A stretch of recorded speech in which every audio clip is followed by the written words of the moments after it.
Picture the sun setting over Florence, casting long shadows across the Piazza della Signoria.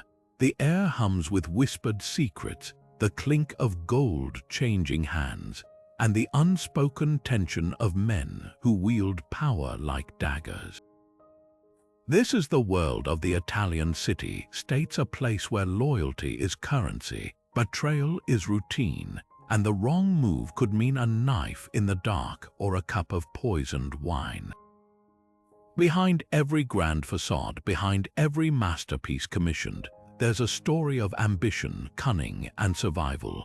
And nowhere was this dance of power more deadly than in the courts of Renaissance Italy, where families like the Medici and the Borgia didn't just play the game, they rewrote the rules. Think of it like chess, but with real blood on the board. One day, you're the most powerful man in Florence, your name whispered with reverence. The next, you're fleeing through the back alleys, your enemies already dividing your land. The city-states were a patchwork of rivalries, each one a simmering cauldron of ambition. Venice with its navy, Milan with its armies, Florence with its gold, all locked in a delicate balance where a single misstep could ignite war or topple dynasties. And at the heart of it all, the families who treated politics like a high-stakes performance where the stage was a banquet hall and the actors wore velvet and steel. But this isn't just a tale of treachery, it's about the human cost of power. What drove these men and women to scheme, betray, even kill? Was it greed? Fear, or something deeper, the intoxicating belief that they could shape history itself? Over the next minutes, we'll step into their world. You'll see how a single letter could doom an empire, how a marriage could be a weapon, and how the greatest art of the Renaissance was often just the glittering mask hiding the darkest deeds. This is the story of how politics wasn't just fought in the open, it was waged in whispers, in shadows, in the quiet moments between raised glasses and false smiles. The Italian city-states didn't just give us beauty, they gave us a masterclass in how power really works. And trust me, by the end, you'll never look at a Renaissance painting the same way again. When the Roman Empire crumbled, it left behind a power vacuum so vast that for centuries no single ruler could fill it. Italy fractured into a mosaic of fiercely independent communes, small, self-governing cities where local strongmen, merchant guilds, and noble families fought for control. Without emperors or kings to impose order, these communes became the incubators of a new kind of power, the city-state. Venice, rising from the marshes, built its wealth not on land but on trade, its doge elected by a council of merchant princes who treated the Mediterranean as their personal marketplace. Milan, guarded by the Alps, became a fortress of military might, where despotic rulers like the Visconti family turned politics into a blood sport. Florence, the jewel of Tuscany, masked its ruthless banking dynasties behind a facade of republican ideals, while Naples in the south clung to the old feudal ways, its kings playing nobles against each other in a deadly game of thrones. What made these city-states so extraordinary wasn't just their independence, it was how they governed. Venice's Great Council functioned like a corporate boardroom, where backroom deals decided elections and trade routes were plotted like military campaigns. Florence's republic was a delicate dance between guilds and elites, where a single misstep could spark riots or exile. And then there were the signori, those so-called lordships, where one family, like the Sforzas in Milan, ruled with an iron fist, balancing patronage and terror to stay in power. These weren't nations in the modern sense, they were personal fiefdoms where laws could be rewritten overnight if the right palms were greased or the right enemy disappeared. But here's the twist, their very instability bred innovation. With no central authority to stifle them, these city-states became laboratories of power. They invented modern diplomacy, sending ambassadors to spy and negotiate. They perfected the art of propaganda, commissioning art and architecture to glorify their rule. And they turned economics into warfare, with banks like the Medici's funding armies and toppling rivals without drawing a single sword. The lesson? chaos doesn't always mean collapse sometimes. It's the crucible where the future is forged. And in the ashes of Rome's empire, these city-states didn't just survive. They thrived by rewriting the rules of power itself. In the cutthroat world of Italian city-states, gold was more than currency. It was the lifeblood of power. Venice didn't just trade spices, it weaponized them. Picture the docks of the Rialto, where cargo from Alexandria and Constantinople wasn't just unloaded, it was taxed, monopolized, and leveraged to fund wars. The Venetians didn't wait for fortune. They strangled competitors by controlling choke points like Crete and Cyprus, turning the Mediterranean into their private ledger. When the Sultan of Egypt raised spice tariffs, Venice didn't protest. It sent galleys to blockade his ports until prices fell. This wasn't commerce, it was economic warfare, where profit margins built navies and bribes bought kingdoms. Then there was Florence, where the Medici family turned banking into a political empire. Their secret, a network of branches from London to Constantinople, moving money with a speed kings envied. When Pope Julius needed cash to fight his wars, it wasn't the Vatican's coffers he emptied, it was Cosimo de' Medici's. In return, church contracts, titles, and the ultimate Renaissance favor, absolution for sins conveniently written off as debts. The Medici ledger books read like a thriller, loans to deposed princes, gifts to cardinals, even financing both sides of a conflict to guarantee victory no matter the outcome. Their wealth didn't just buy art, it bought the artists themselves, turning Michelangelo and Botticelli into living propaganda. But the real genius lay in the shadows. Milan's Sforza rulers funded assassins through silk tariffs, while Genoa's shipping magnates smuggled mercenaries in grain shipments. Money didn't just talk, it whispered secrets, forged alliances, and turned rival cities into puppets. When Venice wanted to cripple Florence, it didn't send soldiers. It flooded the market with cheap wool, bankrupting Florentine traders overnight. These were men who understood a timeless truth: armies conquer land, but economies conquer minds. The ducats changing hands in those marble-counting houses weren't just coins, they were the invisible strings that moved kings, popes, and empires. And in a world where every transaction was a potential conspiracy, the real masterpiece wasn't painted on canvas, it was written in ink, in the margins of a ledger no one else was allowed to see. If gold was the weapon of merchants, then faith was the dagger of popes, razor-edged and sanctified. In the grand chessboard of Italian politics, the Vatican wasn't just a player, it was the master of the game, moving bishops and kings with the ease of a priest offering absolution. Take Rodrigo Borgia, the man who would become Pope Alexander VI. Before the tiara ever touched his head, he'd already turned the papacy into a family enterprise, appointing his son Cesare as a cardinal while still in his teens. But this wasn't piety, it was realpolitik draped in sacred vestments. When Alexander needed to break Florence's Medici stranglehold, he didn't issue a papal bull. He whispered in the ears of the Pazzi family, a rival banking dynasty hungry for power. The result, a conspiracy so audacious it unfolded during Mass in the Duomo itself, with Medici blood staining the cathedral floor as assassins struck. The Pazzi conspiracy wasn't just a murder plot, it was a papal power play disguised as divine retribution. Alexander's predecessors had excommunicated entire cities over unpaid tithes, but he went further. By blessing the Pazzi's treachery, he sent a message across the church, and even the mightiest bankers could fall. The aftermath was telling. Though Lorenzo de' Medici survived, his wounded brother Giuliano did not. And when Florence erupted in vengeance, hanging conspirators from the Palazzo della Signoria's windows, the Pope didn't denounce the violence, he used it. With Florence weakened, he turned his gaze north, offering Venice and Milan papal favor in exchange for loyalty. The lesson, in a land of daggers, the sharpest blade was a blessing. Yet the Borgias were just the most brazen example. A century earlier, Pope Sixtus IV had turned the Vatican into a war room, hiring mercenaries to seize papal lands while his nephews, yes, another family affair, looted the treasury. Even pious popes played the game. Julius II, the so-called warrior pope, marched armies in full armor, conquering cities not for God but for his own dynastic ambitions.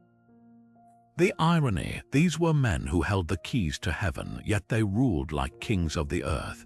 They knew spiritual authority could bend knees, but only political cunning could break wills.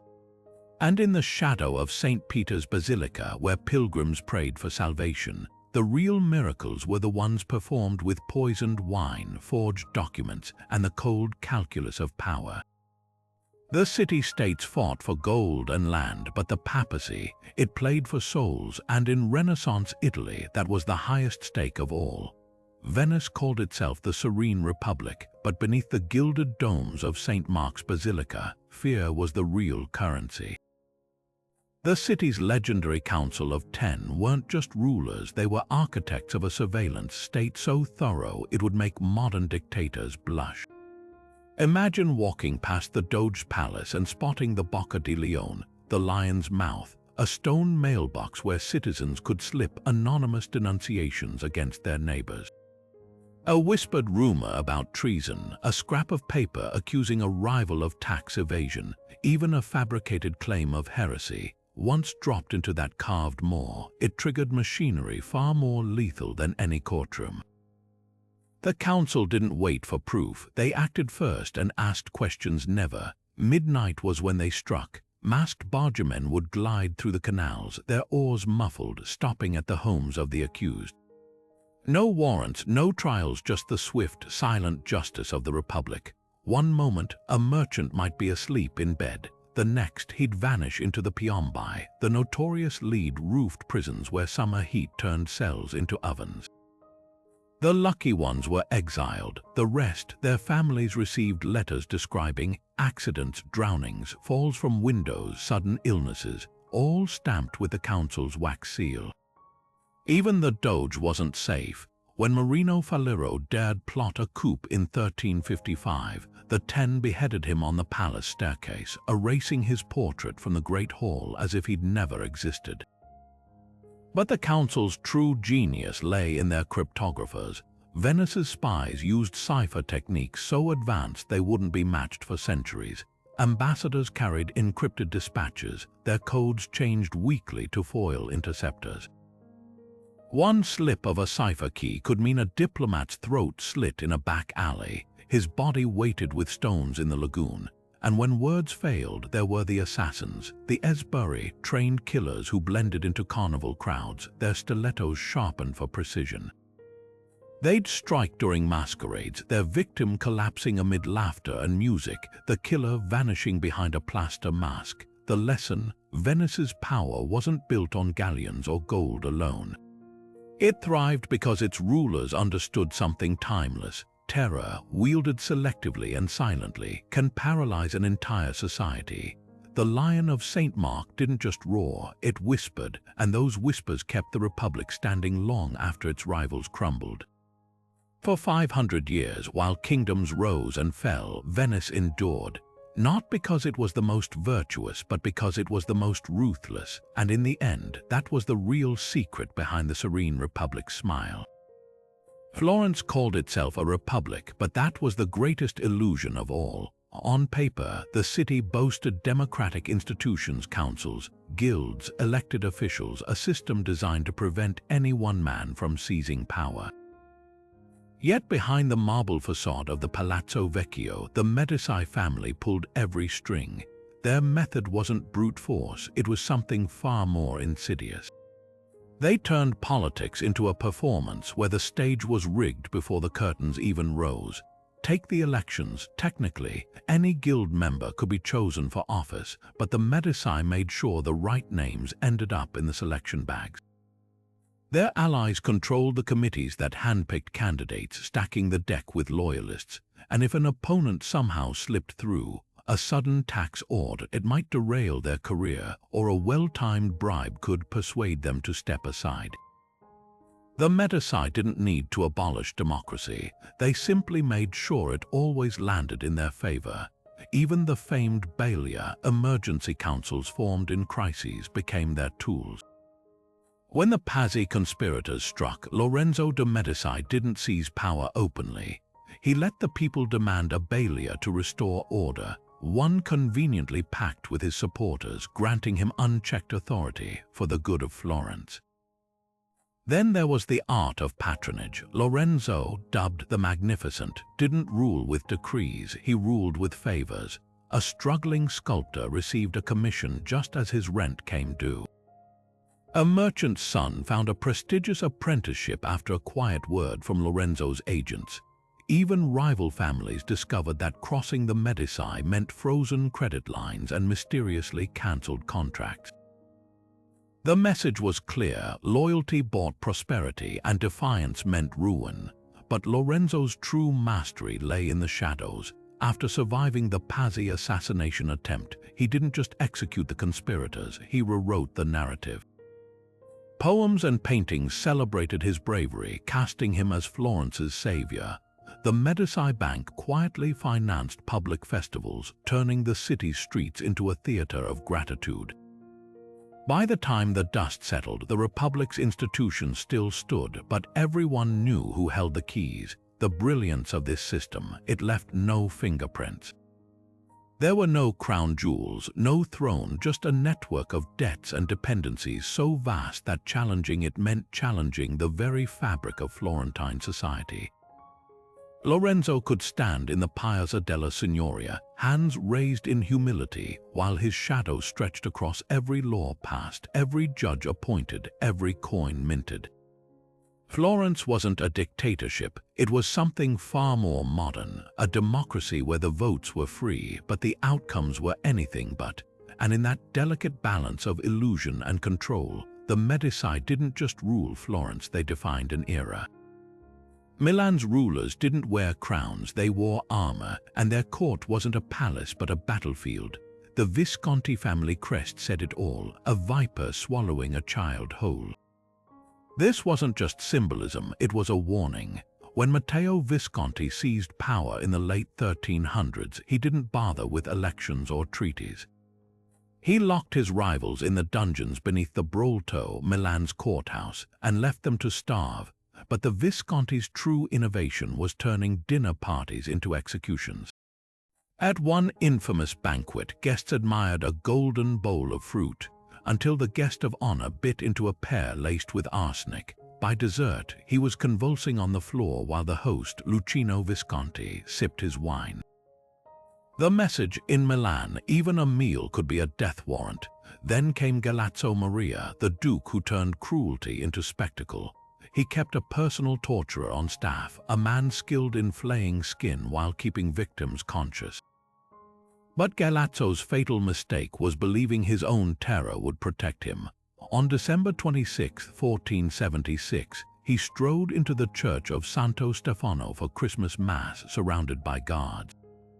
What he didn't see were 3 men kneeling in prayer, assassins with daggers hidden in their robes. As the choir sang, they struck, stabbing him 28 times before vanishing into the panicked crowd. The killers, not foreign agents but Milanese nobles he'd humiliated, including one whose sister Galeazzo had raped. His corpse lay before the altar, blood pooling over the nativity scene. Yet Milan's greatest power player wasn't born a Visconti at all. Francesco Sforza started life as a mercenary, the bastard son of a condottiero. His weapon wasn't poison but contracts. He commanded an army loyal only to gold.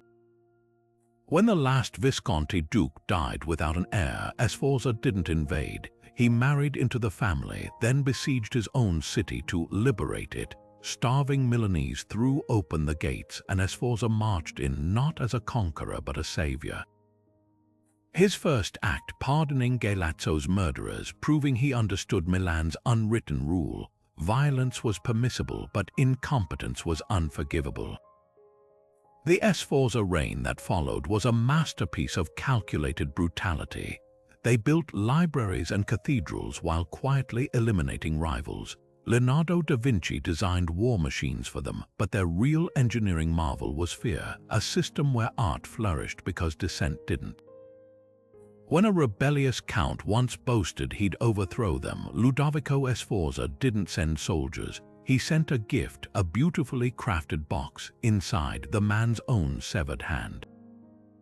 Milan's Viper Lord's new power wasn't about who ruled longest, but who made sure no one else dared to rule at all. Naples was the powder keg of southern Italy, where dynasties didn't just clash, they drowned each other in blood. The Anjou and Aragon families didn't fight for a throne. They waged a 200-year vendetta that turned the Mediterranean's richest kingdom into a slaughterhouse.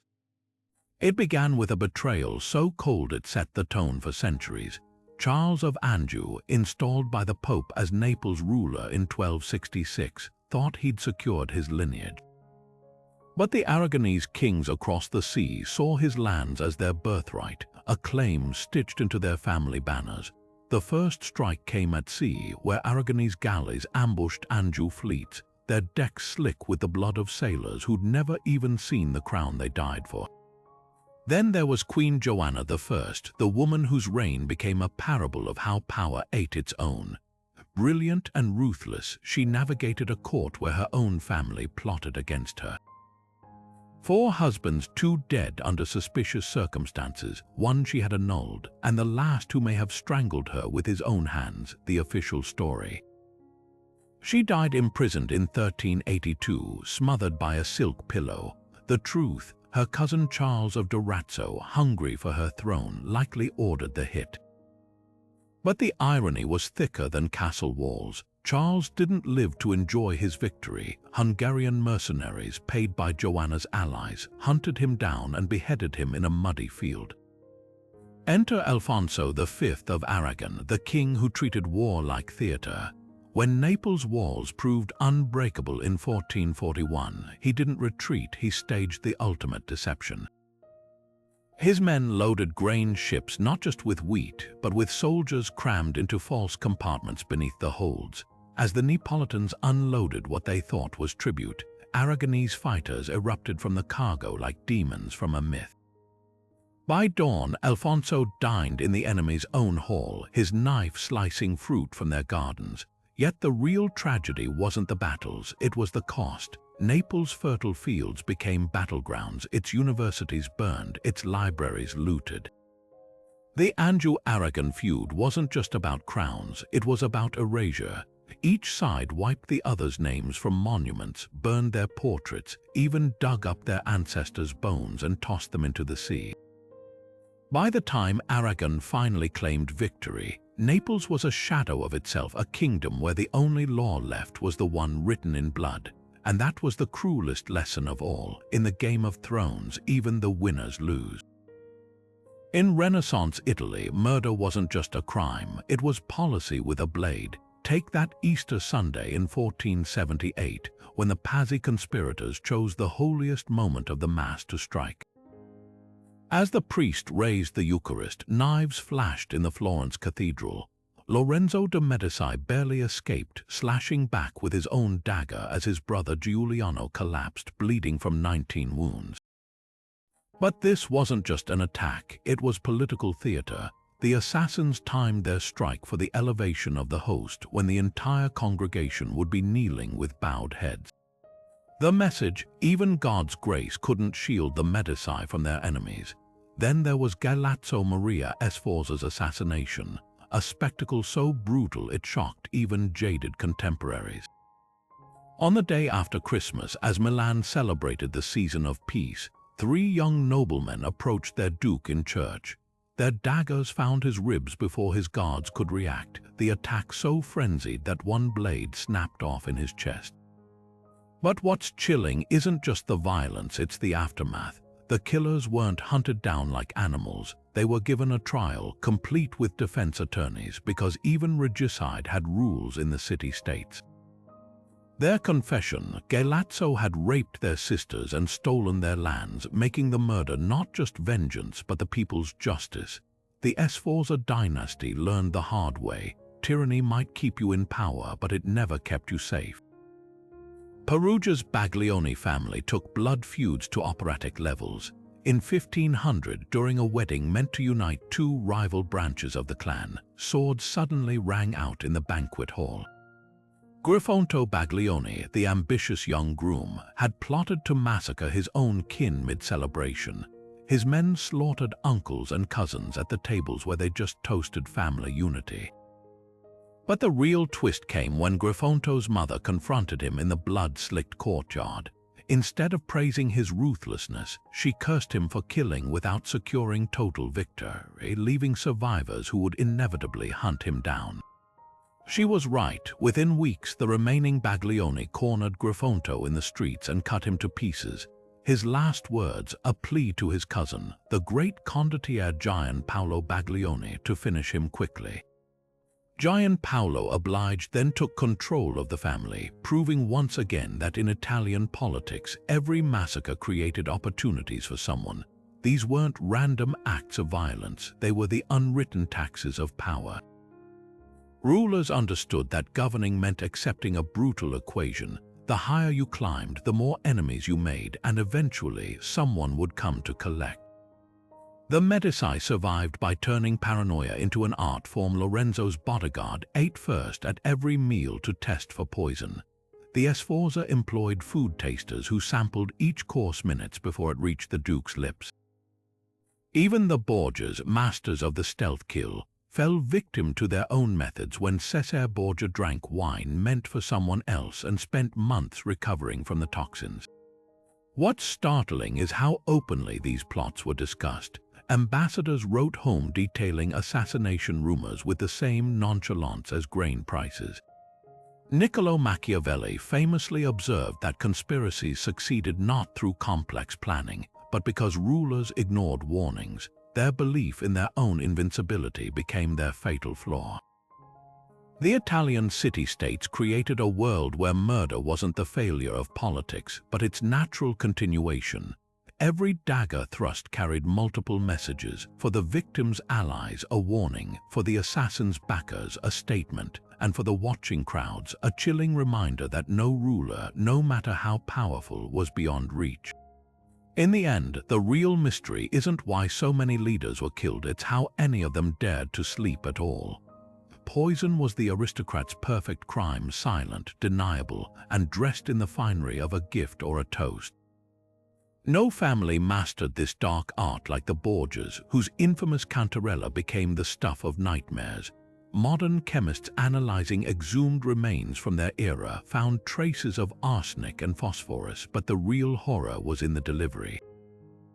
A favored tactic, serving wine laced with the toxin in a beautifully crafted cup, knowing the victim would savor each sip as their throat constricted. Pope Alexander VI and his son Cesare didn't just use poison, they weaponized hospitality. When Cardinal Orsini dared oppose them, he received an invitation to a private supper. By dawn, he was dead, his body swelling grotesquely as the cantarella did its work. The official cause, sudden illness; the truth, a warning written in convulsions and foam. Papal elections were another killing field. The conclave, a locked gathering of cardinals to choose a new pope, became a feeding frenzy for poisoners. In 1492, when Alexander VI's predecessor, Innocent VIII, lay dying, 3 rival cardinals mysteriously collapsed during the voting. Their symptoms matched cantarella: violent cramps, burning thirst, skin blackening as if scorched from within. The survivor, Rodrigo Borgia, who emerged as Alexander VI, his rival's deaths conveniently clearing his path. Centuries later, forensic tests on bones from that era revealed arsenic levels 1,000 times higher than normal. Coincidence? In Rome, there were no coincidences, only opportunities. Yet the Borgias weren't alone in their macabre ingenuity. Isabella d'Este, the brilliant Marquess of Mantua, maintained a more practical approach. Suspicious of rival courts' banquets, she kept a group of condemned prisoners on standby. Before every diplomatic dinner, her servants would deliver sampled dishes to the dungeon. If the prisoners lived, the meal was safe. If they didn't, Isabella would politely decline the invitation, citing a sudden headache. Her ledgers even listed expenses for these tasters, their lives quantified alongside spices and wine. What's chilling is how science confirms the rumors. In 2014, researchers exhumed the body of Giovanni Borgia, Cesar's younger brother, whose grotesque death in 1517 had long been whispered as fratricide. The tests were conclusive, lethal doses of arsenic and mercury, but the real revelation was the sophistication traces of crushed pearls mixed into the poison, a decadent touch to slow absorption and prolong suffering. This wasn't just murder, it was theater designed to terrify as much as kill.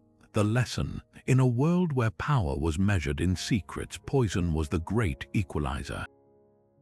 A duke might command armies, a banker might own cities, but a single drop could undo them all. And in the courts of Renaissance Italy, every goblet raised was a potential death sentence with the killer toasting right beside you.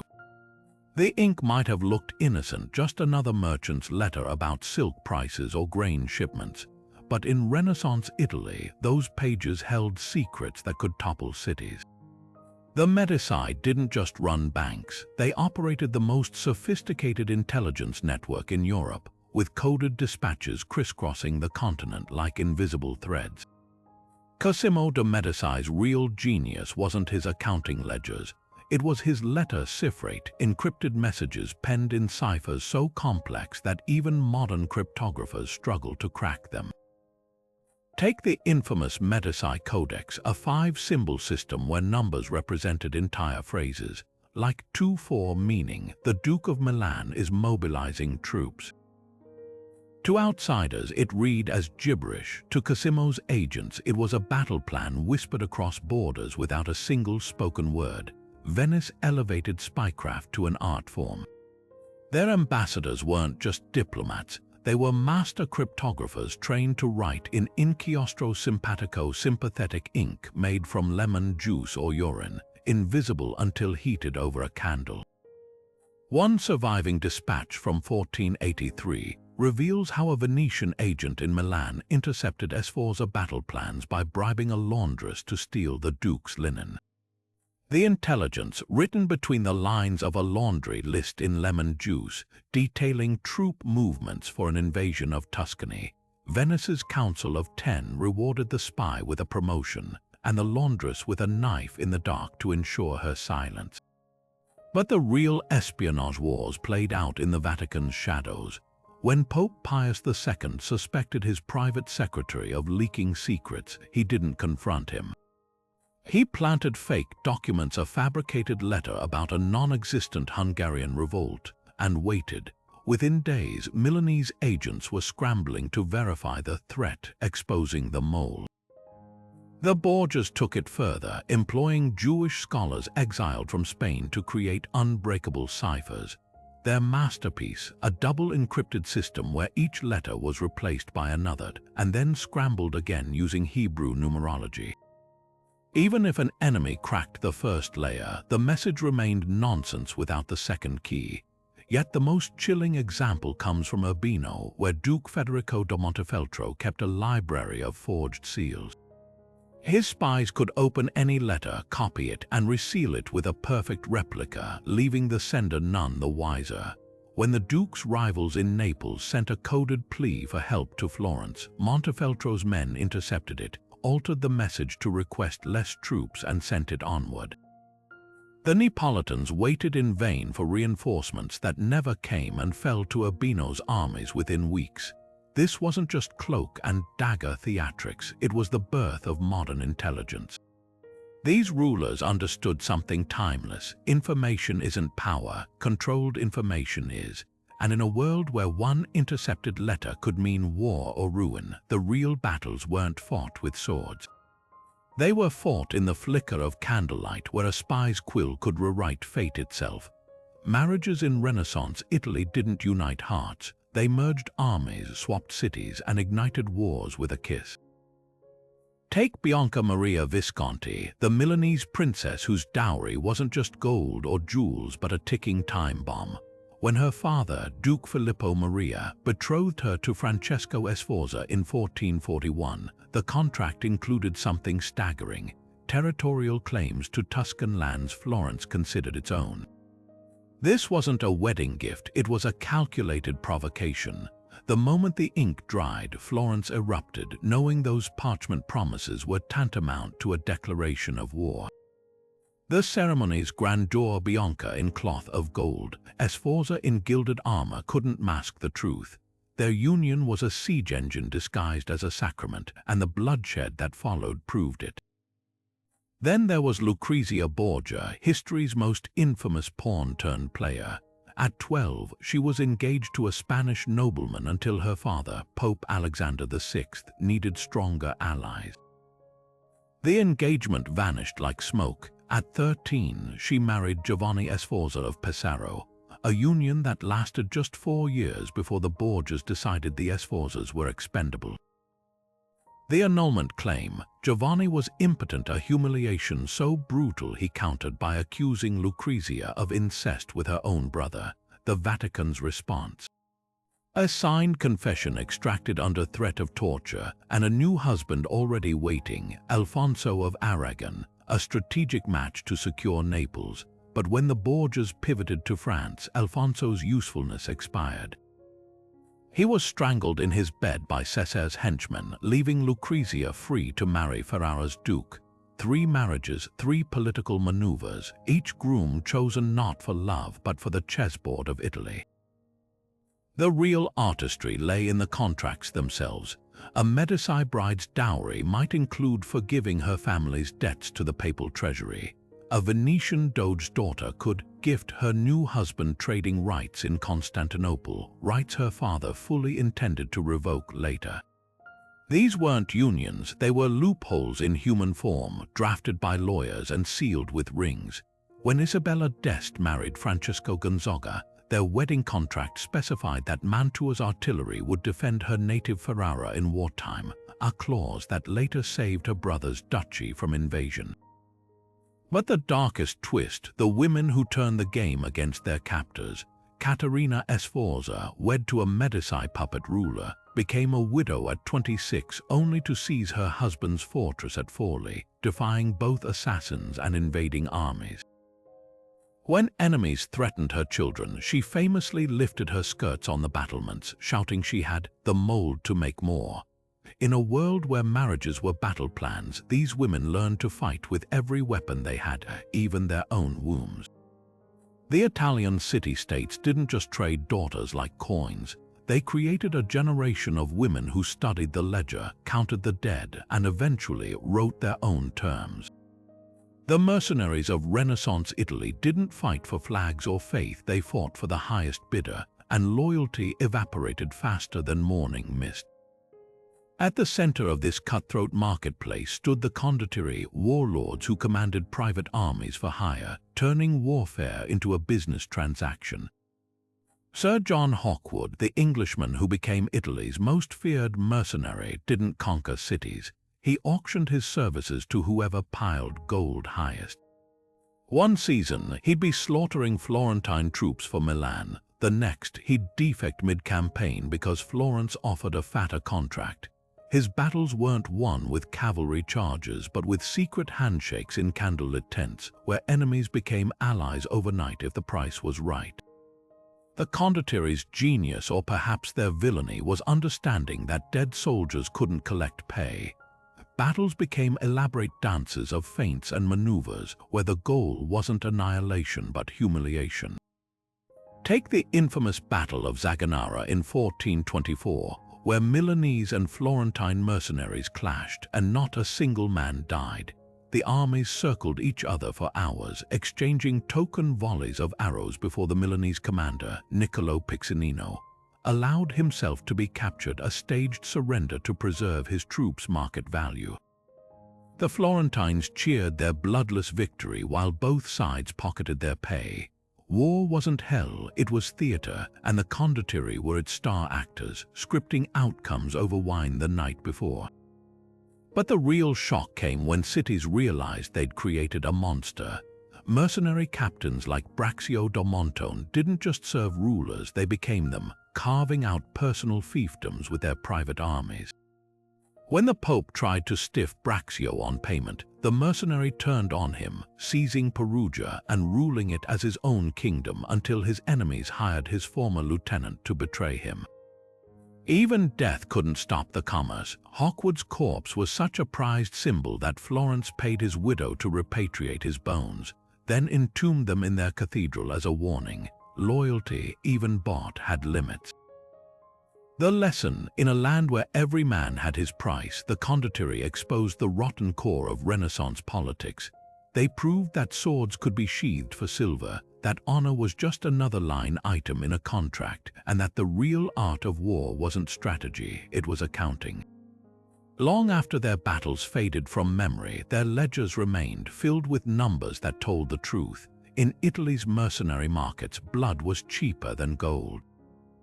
The Italian city-states had spent centuries perfecting the art of backstabbing each other, but in 1494 they learned what happened when foreign kings joined the knife fight. Charles VIII of France didn't arrive with whispers or bribes. He came with 30,000 men, cannons that could flatten castle walls, and a claim to Naples so flimsy it was practically an afterthought. The real prize, Italy itself, a fractured land ripe for plucking. What began as a dynastic squabble, Charles insisting he was the rightful heir to Naples' throne, quickly exposed the city-state's fatal weakness. Their rivalries made them easy prey. Milan's Ludovico Sforza, desperate to weaken his Neapolitan enemies, actually invited the French in, boasting they'd be gone by winter. He didn't realize he'd just opened the gates to a nightmare. Charles' march south became a parade of humiliation. Florence's Medici ruler, Piero the Unfortunate, surrendered key fortresses without a fight after the French king threatened to turn his artillery on the city. Rome's Pope, Alexander VI, locked himself in Castel Sant'Angelo as French troops looted the Vatican's treasures. And when Charles finally reached Naples, the Aragonese kings fled so fast they left their crown jewels behind. But the true masterstroke came from Spain's Ferdinand of Aragon, watching from across the Mediterranean. While France gorged itself on Italian conquests, Ferdinand quietly forged the League of Venice, an alliance of city-states, the Holy Roman Empire and Spain, all united to expel the French. The message was clear: Italy might tear itself apart, but foreigners carving it up, that was a line even rivals wouldn't cross. The Italian wars that followed weren't battles, they were butcheries.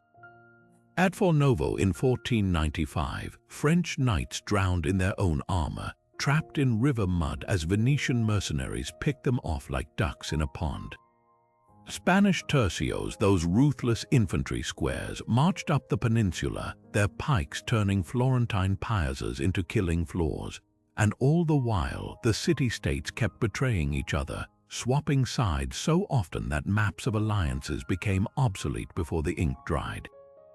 Venice backed France until Spain offered them Sicily. Milan switched allegiance 3 times in a decade. Even the papacy became a prize, with Julius II, the so-called warrior pope, leading armies in person, his papal robes swapped for blood-spattered armor. What's chilling isn't just the violence, but how easily Italy's ruling families became puppets. The Medici were expelled from Florence by a mob screaming for Spanish protection. The Sforza watched as Swiss mercenaries paid by the French stormed Milan's castle, and Naples, it became a gruesome tennis match, bouncing between French and Spanish rule until Ferdinand's general, Gonzalo de Cordoba, made the final play. His campaign was so brutal that when Spanish troops finally entered Naples in 1503, they found a city stripped bare, not by war but by its own rulers who'd sold the silver off church altars to fund their survival. The Italian wars dragged on for 60 years, but the lesson was learned in the first decade. The city-state's golden age was over.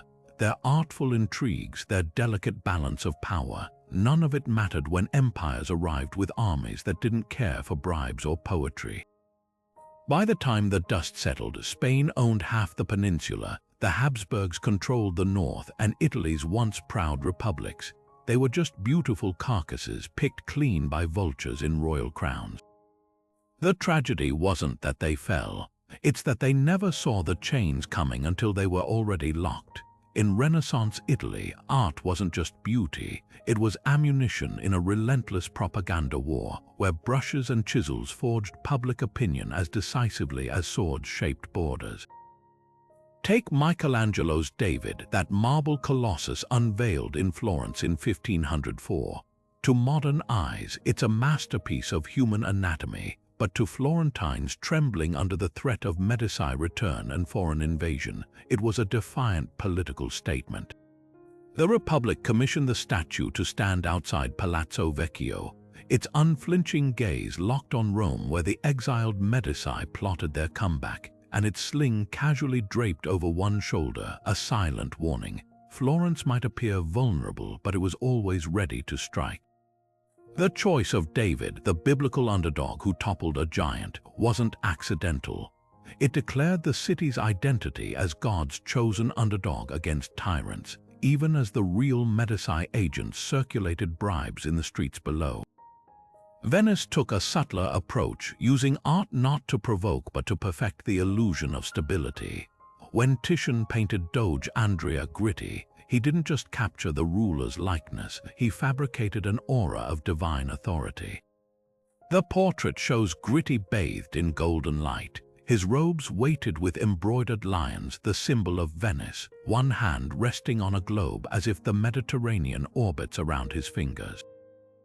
This was pure political theater. In reality, Gritti had clawed his way to power through backroom deals and survived 3 assassination attempts. But through Titian's brush, he became the serene father of the Republic, his image replicated across the city to drown out whispers of corruption. Venice's secret: flood the visual landscape with enough grandeur, and citizens forget to question who's pulling the strings. Then came the counterattack: Savonarola's bonfires of the vanities, where art itself became the enemy. The Dominican friar didn't just preach against corruption. He weaponized purity, convincing Florentines to drag mirrors, cosmetics, and even Botticelli paintings into the Piazza della Signoria for public burning in 1497. This wasn't religious fervor, it was a calculated purge. By destroying the very symbols of Medici-era decadence, the art they'd commissioned, the luxuries they'd flaunted, Savonarola reframed himself as Florence's moral savior. Even Botticelli, once the Medici's favorite painter, threw his own works into the flames, a stunning defection that revealed art's true role. Whoever controlled the narrative controlled the city. The genius of these campaigns lay in their psychological warfare. The Sforza family of Milan paid Leonardo da Vinci to stage fantastical court spectacles, mechanical lions that walked, hydraulic heavens that rained perfume, to dazzle diplomats into believing their dukedom was blessed by innovation. Meanwhile, in Rome, Pope Julius II hired Raphael to fresco his private chambers with scenes of church triumphs that never happened, literally rewriting history on wet plaster.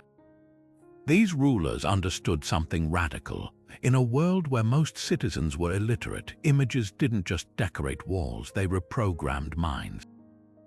A well-placed statue could turn rebellion into patriotism. A strategically burned painting could rewrite collective memory. And when the smoke cleared, the only truth that remained was the one etched in pigment and stone by those smart enough to wield them. What's haunting is how little distance separates those Renaissance ploys from modern spin. The Medici funding lavish processions to distract from banking scandals. That's a press conference draped in flags, Savonarola's bonfires, the viral smear campaign. Even Titian's portraits find their echo in today's filtered leader profiles, where every wrinkle is airbrushed into statesmanship. The tools have changed, but the game remains the same. Convince the crowd that the story you're selling is the only one worth believing. And in that relentless battle for perception, the Italian city-states didn't just make art, they weaponized it, turning beauty into the sharpest blade of all. Bankruptcy wasn't just failure in Renaissance Italy, it was a meticulously engineered weapon, and no one wielded it more ruthlessly than Venice. When the Republic wanted to cripple Florence in 1489, they didn't send galleys or mercenaries. They unleashed a secret weapon from their warehouses, mountains of peppercorns. Overnight, Venetian traders flooded European markets with spices at half the usual price, collapsing demand for Florence's overpriced imports. Florentine merchants watched in horror as their pepper stocks, some bought on credit, became worthless. Warehouses stuffed with luxury goods turned into anchors dragging families into debtors' prisons. The beauty of Venice's attack, it left no blood in the streets, just ledgers bleeding red ink. By the time prices stabilized, half of Florence's trading houses had shuttered, and the Medici Bank was straining under a cascade of defaults. Economic warfare didn't need cannons when a few shiploads of discounted spices could break an entire city. Sienna's catastrophe proved how easily debt could become a noose. The proud Tuscan Republic had borrowed heavily from Florentine bankers to fund its wars against neighboring city-states, betting future victories would cover the loans. But when their army collapsed at the Battle of Marciano in 1554, the bills came due with brutal interest. Florence's financiers, sensing weakness, called in every marker simultaneously. Sienna's leaders discovered too late that their allies in Genoa and Milan had quietly sold their debt to Florentine speculators, men who wanted Sienna not as a trading partner, but as a carcass to pick clean. The Republic's desperate attempts to tax its way out of trouble sparked revolts in the streets. Bread prices tripled, artisans abandoned their workshops.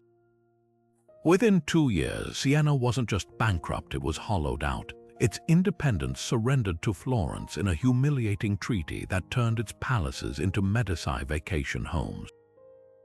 The lesson in Renaissance finance: loans weren't lifelines, they were time bombs disguised as gold. Even the mighty Medici weren't immune to fiscal sabotage. When Pope Sixtus IV decided to humble Lorenzo de' Medici in 1471, he didn't excommunicate him, he bankrolled his rivals. The Pope secretly guaranteed the debts of the Papacy family, allowing them to undercut Medici interest rates and siphon away their wealthiest clients. Then came the masterstroke. Sixtus abruptly withdrew Vatican deposits from Medici banks, triggering panic among other investors. The Medici scrambled to cover withdrawals as their credit lines evaporated overnight.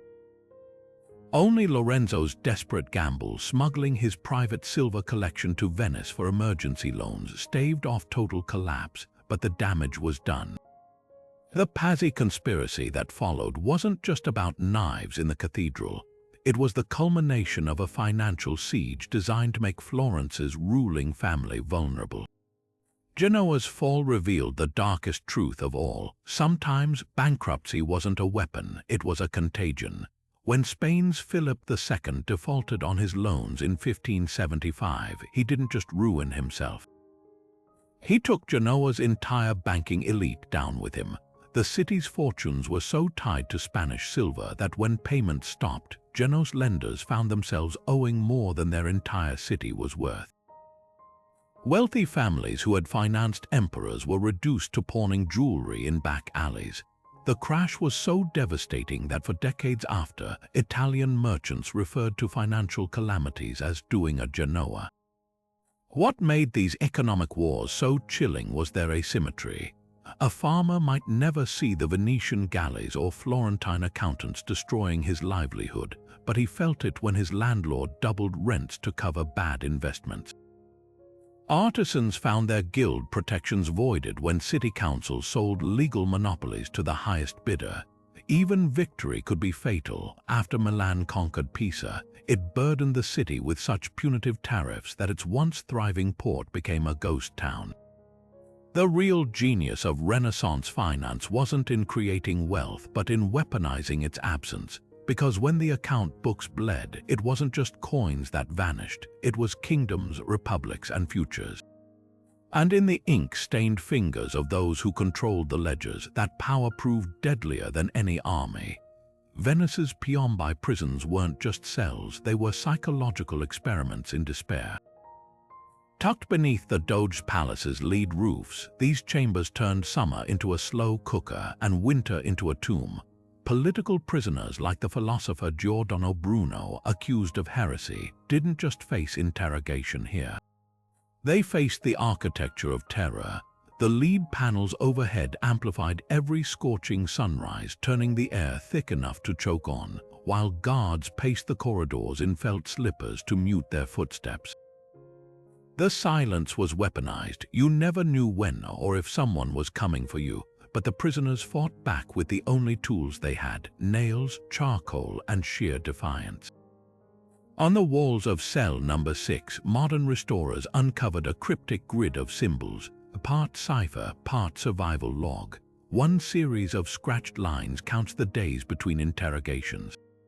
Another cluster of dots matches known dates of Venetian executions, as if the occupant was predicting their own fate. Most chilling, a near-invisible sketch of an owl, the Renaissance symbol of forbidden knowledge, etched beside a quote from Dante's Inferno. There is no greater sorrow than to recall happiness in misery. These weren't just scribbles, they were a resistance manifesto written in whispers. Compare that to Florence's Bargello, where enemies of the Medici faced a different kind of torment. The Cell of Little Roses earned its name from the delicate floral carvings covering its walls, not by artists, but by prisoners slowly losing their minds. One nobleman, held for plotting against Cosimo de' Medici, spent 7 years engraving ivy patterns so intricate they've been mistaken for professional fresco work. His final carving, a date followed by an empty space, he disappeared the next day. Genoa's Palazzo Ducale dungeons took the cruelty further. Iron cages hung from the ceiling, forcing captives to stand in their own waste while seawater seeped through the stones below. When archivists restored these cells in 2019, they found salt-crusted messages scratched into the walls, not in Italian but in Arabic. Turns out, Genoa's rulers imprisoned Ottoman sailors here during naval wars, and the prisoners left behind prayers in their native script. One phrase recurs like a ghost: "The sea brought me here, the sea will take me home." The real horror of these prisons wasn't the chains or the filth. It was the bureaucracy. Venice kept meticulous records of each prisoner's diet, not to ensure humane treatment, but to calculate exactly how much starvation they could endure before confessing. Florentine jailers logged which noble families paid for their relatives extra rations, creating de facto admission records of who'd betrayed whom. Even in hell, the city-states kept ledgers. What survives today isn't just stone and graffiti. It's proof that in Renaissance Italy, prisons weren't for rehabilitation. They were theaters of broken wills where every scratched symbol and silent scream reminded the powerful, today's torturer could be tomorrow's prisoner. And when the roles reversed, the walls would remember. Exile in Renaissance Italy wasn't just banishment, it was a living death, a sentence that stripped men of everything but their hunger for revenge.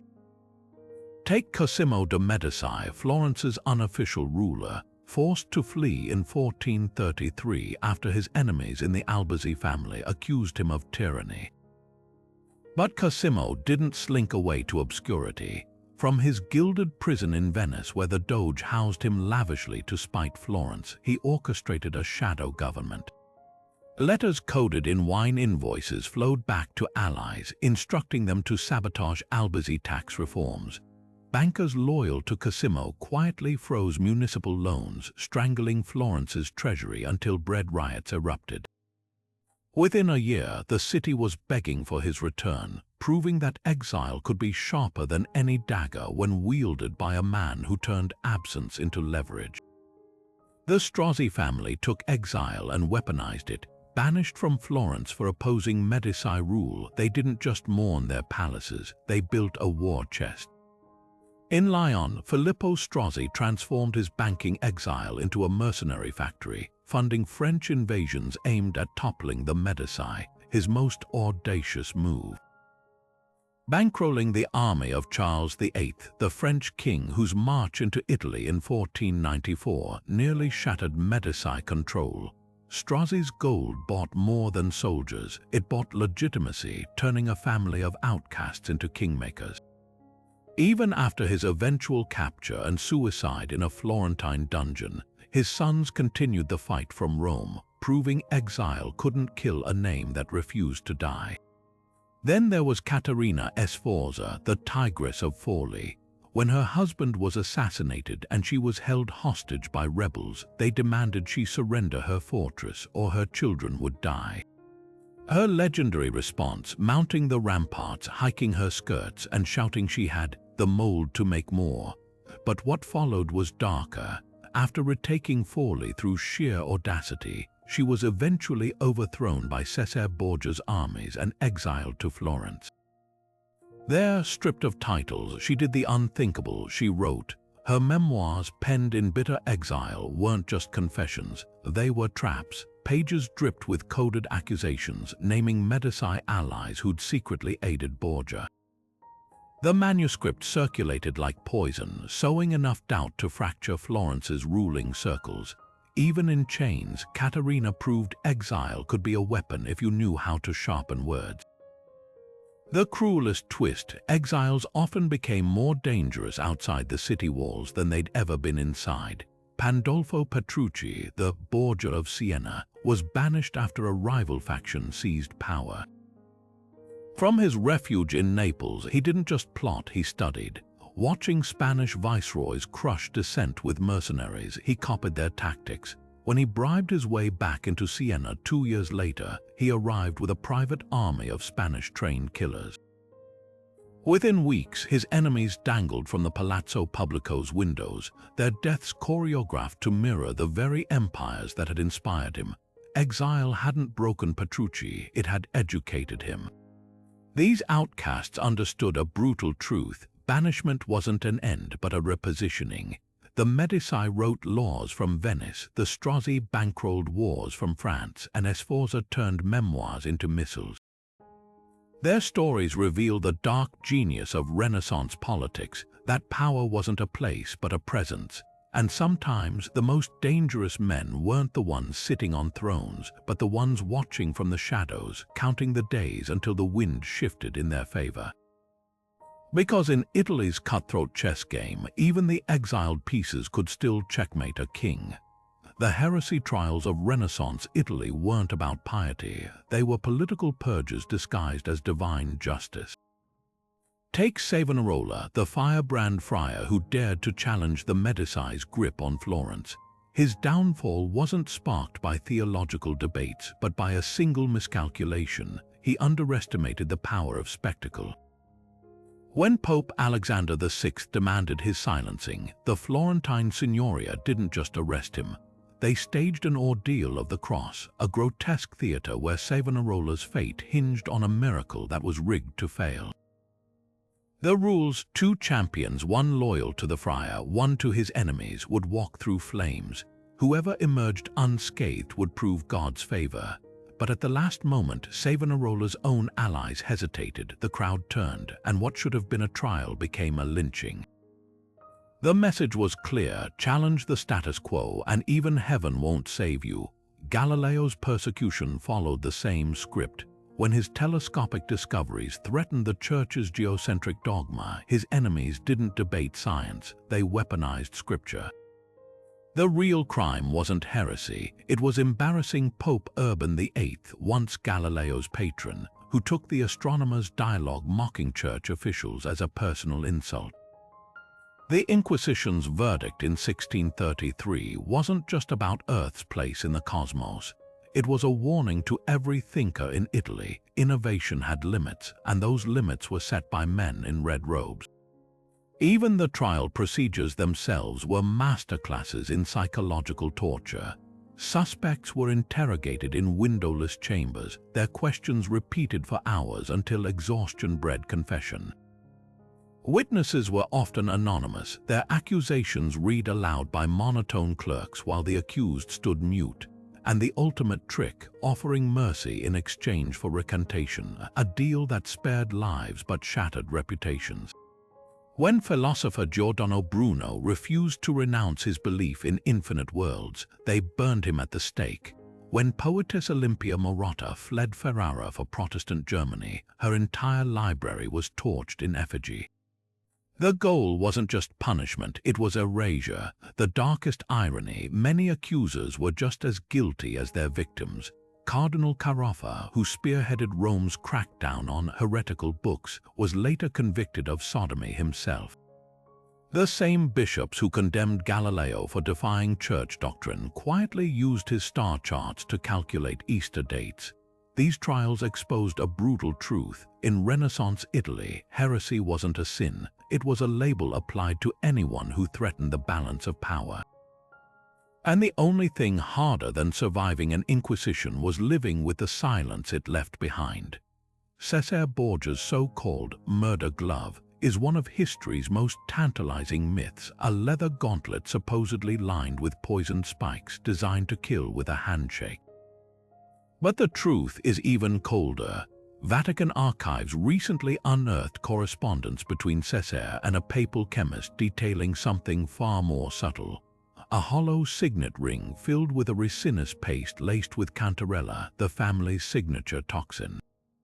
Why the deception? Because poison wasn't just about killing, it was about control. A glove is theatrical, meant to terrify. A ring, that's a tool for a statesman. One newly decoded letter from 1502 reveals Cesare's real strategy. He instructed his agents to gift these rings to rebellious nobles, each one engraved with the Borgia bull, a symbol of protection. The message was clear: wear our crest, swear loyalty, or discover too late that your wine wasn't the only thing laced. Then there's Lucrezia's infamous poison ring, long dismissed as salacious gossip. But forensic analysis of her surviving jewelry tells a different story. A 2019 study on a ruby ring in Venice's Palazzo Ducale detected microscopic cavities in the gem's setting, consistent with reservoirs for liquid toxins. Even more damning, a letter from Lucrezia to her father, Pope Alexander VI, casually referencing the red remedy for stubborn guests. The Borgias didn't just weaponize objects, they weaponized reputation. Let the rumors of poison rings spread, and suddenly every refusal to dine with them became a silent admission of guilt. Fear did the work before a single drop was spilled. The real revelation comes from the Vatican's recently deciphered shadow correspondence, a trove of letters written in a cipher so complex it took AI to crack it. These weren't orders to assassinate, they were meticulous geopolitical plays. In one, Cesare outlines a plan to destabilize Naples by flooding its markets with counterfeit currency, knowing the economic chaos would force the king to beg for Borgia loans. Another details how Lucrezia, as governor of Spoleto, negotiated with Ottoman spice traders to bypass Venice's monopoly, undermining the Republic without firing a shot. The Borgias weren't mindless killers, they were Machiavelli's original princes, crafting chaos so precise it looked like fate, perhaps the most chilling find. A ledger entry from 1503 listing payments to a glassmaker in Murano for vessels of special fragility. Cross-referenced with diplomatic reports, these match descriptions of goblets given to cardinals who opposed Alexander's papal decrees. The connection: each recipient died within months of sudden fits, their symptoms matching slow-acting toxins that leach from cracked lead glass. The Borgias turned even craftsmanship into a weapon, proving that in Renaissance Italy, the deadliest conspiracies weren't written in blood, they were signed with seals, sealed with smiles, and delivered by hands the world still insists were only holding daggers. Carnival masks weren't just costumes in Renaissance Italy, they were the perfect camouflage for murder. Take Bologna's Bentivoglio family, who learned too late that confetti and laughter could drown out the sound of daggers being drawn. During the city's 1506 carnival, revelers in elaborate disguises flooded the streets, their faces hidden behind grotesque papier-mâché visages. Among them moved assassins hired by Pope Julius II, their blades tucked beneath silken sleeves. When the Bentivoglio patriarch Giovanni II stepped into the Piazza Maggia to greet the crowds, he didn't see the danger lurking behind a grinning harlequin mask. The first strike came as firework cannons boomed overhead, the chaos masking his choking gasp. By the time his bodyguards realized what was happening, the family's heirs were already falling, their blood staining the festive confetti underfoot. The lesson: in Italy's city-states, even joy was a weapon, and the louder the celebration, the easier it was to hide a coup. Florence's Lorenzino de' Medici took deception further, turning seduction into a snare. Known as Lorenzaccio, the wicked Lorenzino, he spent months playing the fool, staging drunken escapades and lewd antics to lower his cousin Alessandro's guard. Then, on the night of January 6, 1537, he dangled the ultimate bait, a beautiful courtesan named La Fornarina. Lorenzino promised Alessandro a private rendezvous in his palazzo, its windows conveniently shuttered against prying eyes. As the ducal guards lingered outside, Lorenzino's hired killer, Scoronconcolo, emerged from the shadows. The attack was so brutal Alessandro's rings had to be pried from his severed fingers.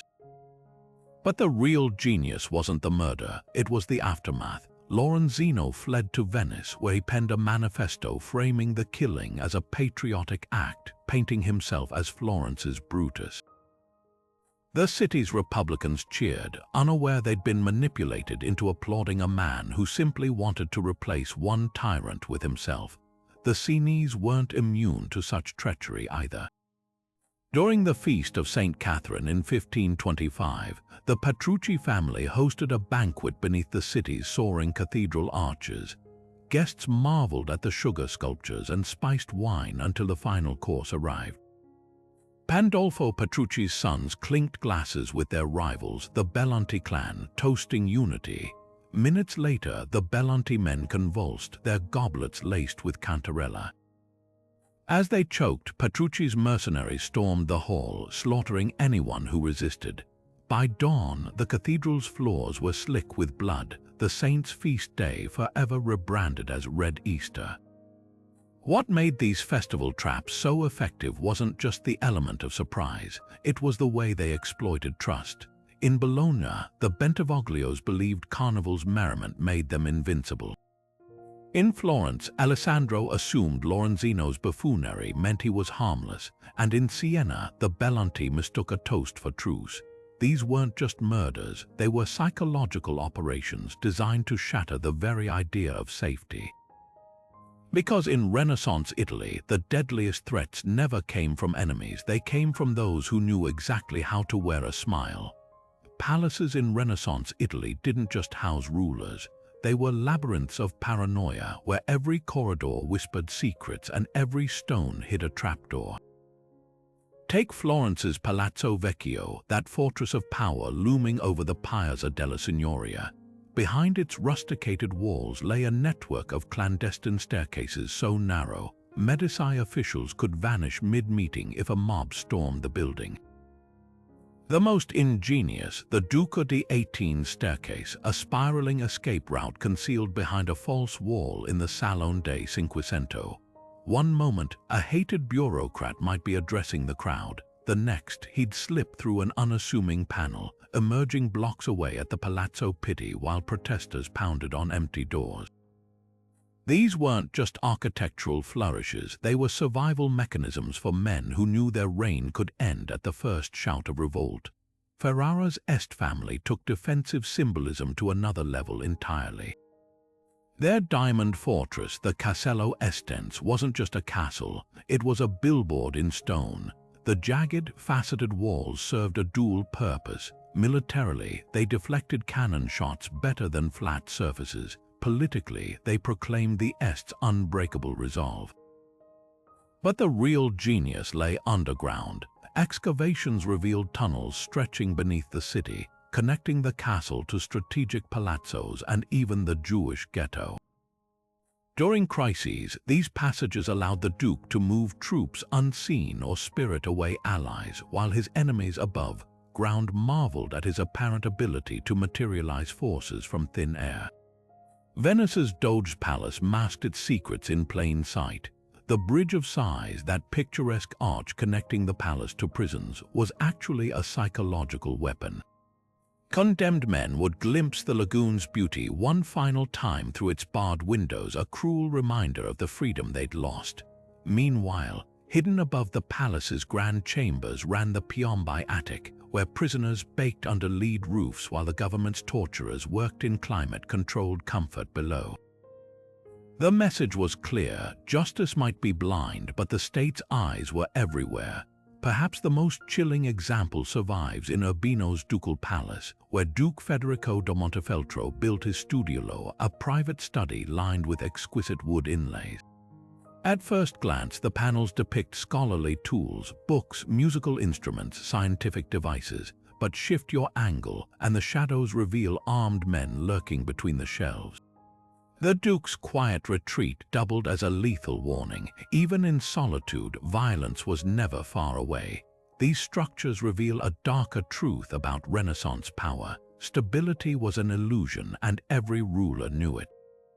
Their palaces weren't just homes or offices, they were stage sets for control, designed to dazzle visitors with grandeur while masking the panicked doors behind the tapestries.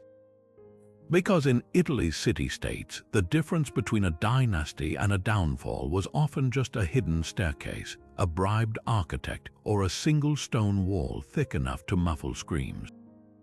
History wasn't just written by the winners in Renaissance Italy. It was rewritten, erased, and sometimes forged outright by men who understood that control of the past meant control of the future. Take the Medici, who didn't just commission art, they commissioned an entire historical narrative to legitimize their rule. When Cosimo de' Medici returned from exile in 1434, his first act wasn't to punish his enemies. It was to hire scholars. Teams of humanists paid from Medici coffers meticulously combed through Florence's archives, correcting chronicles to depict the Albizzi family, the rivals who'd banished him as tyrants. Birth dates of key figures were altered to break inheritance claims. Minutes of city council meetings were edited to show Medici opponents voting against famine relief. Even the ledgers of the Art della Lana, the powerful wool guild, were tampered with to inflate Albizzi debts and shrink Medici ones. This wasn't just propaganda, it was paper warfare, waged with ink and parchment instead of swords. The most brazen example, the so-called Palazzo Vecchio deception. In 1458, Piero de' Medici needed to justify seizing lands from the Strozzi family.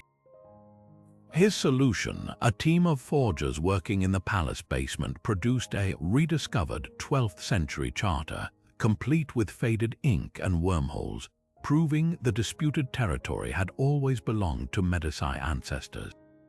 The document was so convincing it took modern carbon dating in 2013 to expose the fraud. But the real brilliance was in the timing. Piero had it authenticated during a plague outbreak when most archival scholars were either dead or fleeing the city. By the time critics could respond, the land was already in Medici hands, secured by the oldest trick in the book, a lie everyone wanted to believe. Venice's doges perfected a subtler form of historical vandalism. Their official chronicles, the Volumi del Procurati, were meticulously edited to omit embarrassing defeats.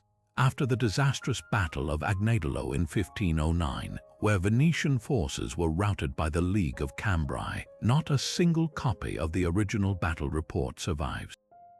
Instead, later editions describe it as a strategic withdrawal and focus on minor skirmishes. Venice won.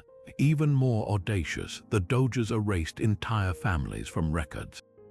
When the Querini clan attempted a coup in 1310, their name was systematically scrubbed from treaties, property rolls, and even the Golden Book of Noble Lineages. To future generations, it was as if they'd never existed, a lesson written in silence. Milan's Visconti took censorship to surreal extremes. After assassinating his uncle to seize power in 1328, Azzone Visconti ordered artists to repaint every fresco in the city, replacing the dead man's likeness with his own. When time ran short before a papal visit, he simply had the faces chiseled off entire friezes, leaving headless statues lining the procession route. centuries later, restorers found the original portraits hidden beneath layers of plaster, their eyes gouged out posthumously, a final insult from beyond the grave. The fallout from these fabrications still warps our understanding today. Modern historians often rely on Ricordan's personal diaries kept by merchants and nobles. But even these weren't safe. The Strozzi papers, long considered an unbiased source, were recently proven to contain interpolations, whole passages inserted by later generations to strengthen legal claims. One page from 1482, lamenting Medici tyranny, was actually penned in the 1600s, its ink blending seamlessly with the original. The greatest trick these families pulled wasn't just rewriting history, it was making us believe we could ever separate truth from their meticulously crafted illusions. In the end, the real archives of Renaissance Italy aren't in libraries. They're in the blank spaces between the lines, the ink smudges hiding erasures, and the documents that mysteriously never survived. Because sometimes the most telling record is the one that was never meant to be found. The Black Death didn't just kill millions, it reshuffled the deck of power with the ruthless efficiency of a Florentine banker foreclosing on a debt. When the plague first swept through Genoa in 1347, carried by Mongol corpses catapulted over the walls of Kaffa, the city was Europe's trade titan, its galleys dominating Mediterranean commerce. But as gravediggers struggled to keep pace with the dead, Venice saw an opening. While Genoa's docks lay abandoned, its sailors rotting in their bunks, Venetian merchants did the unthinkable. They sailed straight into the epidemic. Risking contagion, they seized control of the Bosporus Strait, the lifeline to Black Sea grain and Silk Road luxuries. By the time Genoa's survivors emerged from quarantine, their trade empire belonged to Venice. The Serene Republic didn't conquer its rival, it let the plague do the killing, then scooped up the spoils. This wasn't just opportunism, it was economic warfare waged with corpses. Florence's catastrophe became revolution. The city lost half its population to the pestilence, including most of the wool guild masters who'd ruled its economy. Suddenly, the Ciompi, the exploited textile workers who carded and dyed raw fleece, found their labor indispensable. In 1378, they marched on the Palazzo della Signoria, their hands still stained with dye, demanding wages that reflected their newfound leverage. For 6 chaotic weeks, the Ciompi governed Florence, burning debt records in the squares and electing one of their own as gonfaloniere. The elite called it anarchy, the workers called it justice. But the revolt collapsed not from external force, but from internal betrayal. The moderate Ciompi, fearing the radical fringe's demands for land redistribution, secretly allied with the merchants to crush their own revolution. The lesson: pandemics could topple hierarchies, but old habits of power died harder than plague victims. Milan's Visconti dynasty turned biological disaster into dynastic gold. While other rulers fled their plague-stricken capitals, Bernabo Visconti stayed, issuing decrees that seemed lifted from a modern public health manual: quarantines, burnings of contaminated goods, even penalties for spreading malicious rumors about the disease. His apparent bravery masked cold calculation.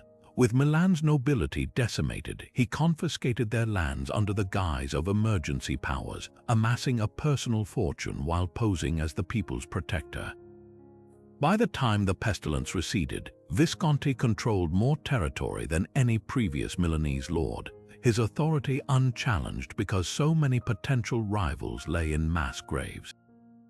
His strategy revealed a brutal truth: in politics, every catastrophe is an opportunity if you're willing to let enough people die first. Even the church wasn't spared the plague's upheaval.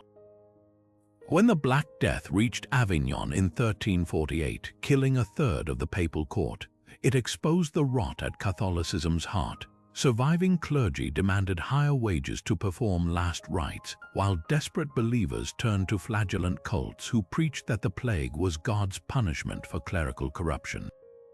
The papal treasury, reliant on tithes from now empty parishes, teetered near collapse.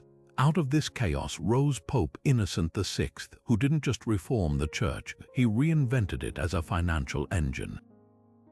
Selling indulgences to terrified peasants, auctioning bishoprics to the highest bidders, even licensing approved miracle healers for a fee, he turned faith into a pandemic profiteering scheme. The backlash would eventually fuel Luther's Reformation, but for a critical century, the Church's survival depended on its willingness to monetize despair. The ultimate irony, the Black Death's greatest legacy wasn't the bodies it claimed, but the power vacuums it created. In Siena, the plague killed so many council members that the remaining leaders simply abolished democracy, instituting a dictatorship they called the Nine. In Venice, the drastic population drop led to the first known instances of quarantines and health passports, not to save lives, but to reassure skittish traders that their cargo wouldn't be burned.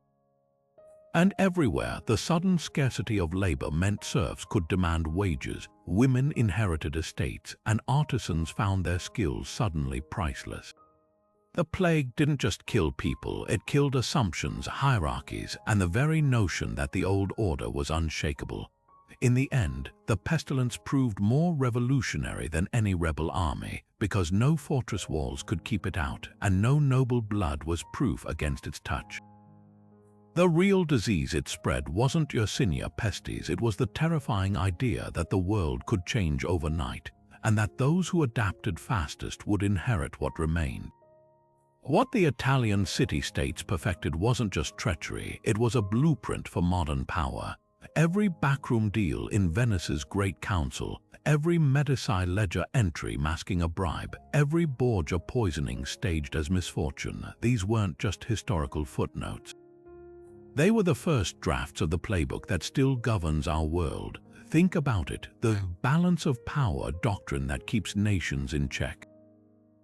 Born from the shifting alliances of Florence and Milan, corporate espionage, the Medici banks wrote the manual, using trade routes to smuggle secrets alongside silk.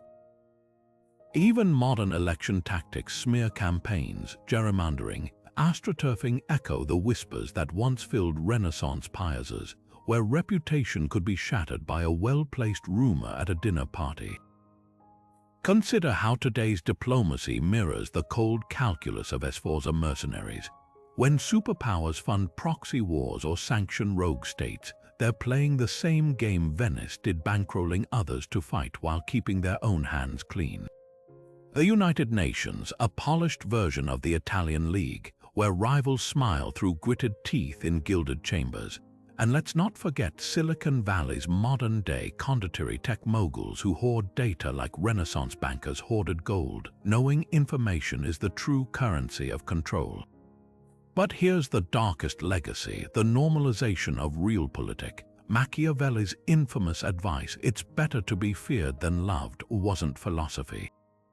It was a survival report from the front lines of Florentine politics.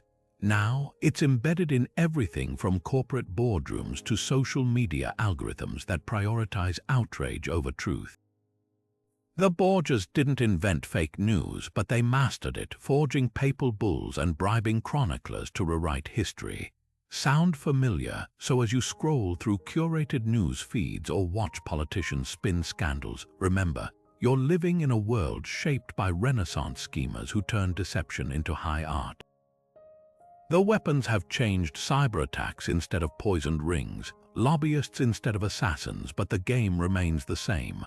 Which leaves us with one question, chilling in its simplicity. Armed with the morals of the 21st century, could you survive a week in Renaissance Italy? Would you bribe, betray, or pray? The comment section is your